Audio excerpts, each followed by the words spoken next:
Hello again, this is a new game called Wordle. I tried it once the other day, but we're giving it another go to see if I can improve, or to see if it was just beginner's luck and I get worse.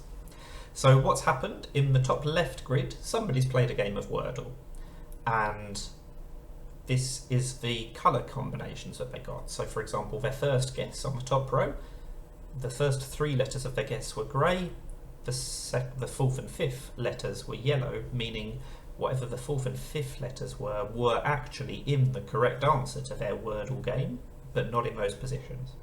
So what I'm going to do, in this top right grid, I'm going to try and guess what their first guess was. In word 2, I'm going to try and guess what their second guess was, and so on. And each time I'm trying to guess a word, it will give me Wordle style clues, so for yellows and greens. So this is very much meta Wordle, where I'm trying to guess some Wordle guesses, if you see what I mean. It'll make more sense as we go along, probably. Anyway, let's just start with some letters. Okay, so I've got a green A, which means that A is indeed the third letter of their first guess. Now, remember, we're just trying to guess what their first guess was.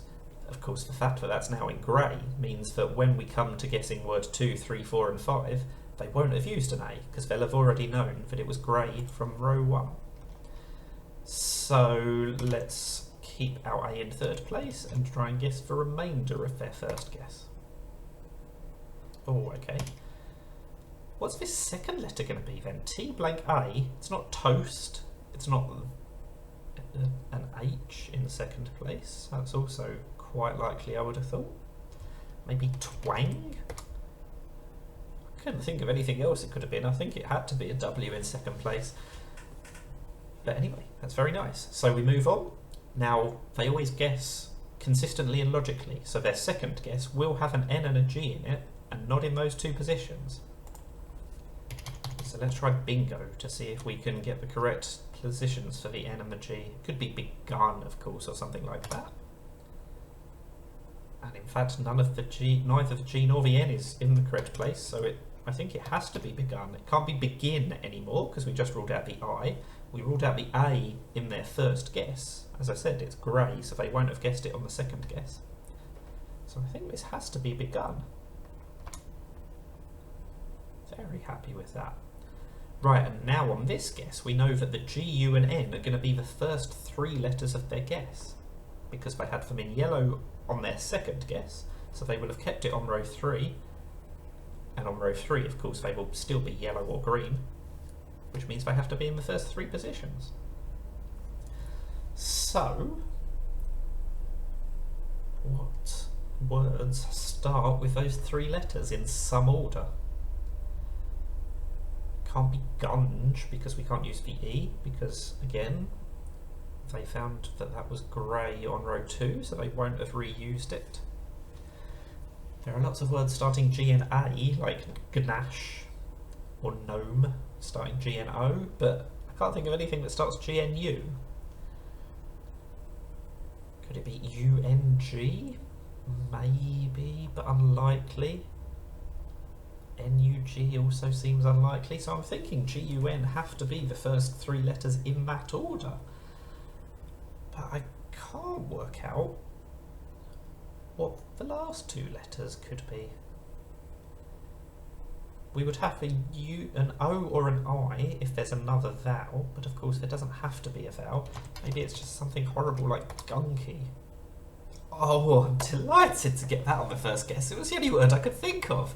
Right, so, of course this guess, they will have kept the U and N in position. The G can't be last, so it would be their fourth guess. So we've got blank UNG blank. And they won't have used the A or the E, so it can't be lunge. What's this last letter going to be? It could be an I. I think it has to be fungi. It's very restricted. It might not be the only thing that works, but I think it's definitely worth a try. But it's not right. I suppose it could... No, it can't even be a Y. Because, again, they had that in grey on the previous row. So, it can't be an A or an E. It could be an O in last place. What would her first letter be then? what goes before UNGO? I'm not sure I know. It doesn't have to be a vowel, of course, but it just feels very likely to be a vowel.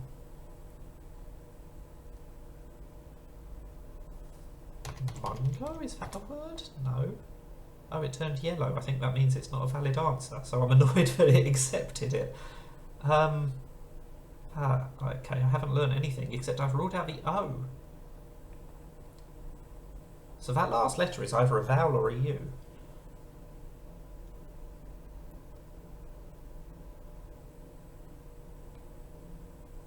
Interesting. Sorry, a consonant or a U, obviously, is what I mean. What can that last letter be? Oh, an S. Could just be a plural, couldn't it? Oh, it is a plural. Oh, so now we might be in a hard mode trap here, because I've got no idea what that first letter is. Oh, that was lucky. I don't know what happens if you fail one of the individual grids, but anyway, we didn't. We got it on the last guess. So now this one, again, we've got UNG in the middle. We've learned that it's not a plural, it's not got the R or the S, so in fact I think fungi is the most likely answer here. There we go. So did I get it in exactly 12 guesses again? That's a big coincidence, that's what happened last time. So 5, 6, 7, 8, 9, 10, 11, 12. I thought I was on course to beat it by a mile, but I just completely forgot about the plural option on word 4, and clearly I was in a bit of a hard mode trap there. I don't actually know if there is hard mode. But I wanted to keep the UNGS in position, so I was really struggling to think of the right option, because there were quite a lot of options. Anyway, so that's, by coincidence, a 12 again. Let's see if I can do it better next time. Let me know if you want to see me attempt this again. This is for Referral. There's also a link in the description, so if you want to play it yourself, you can. Thank you for watching, and bye for now.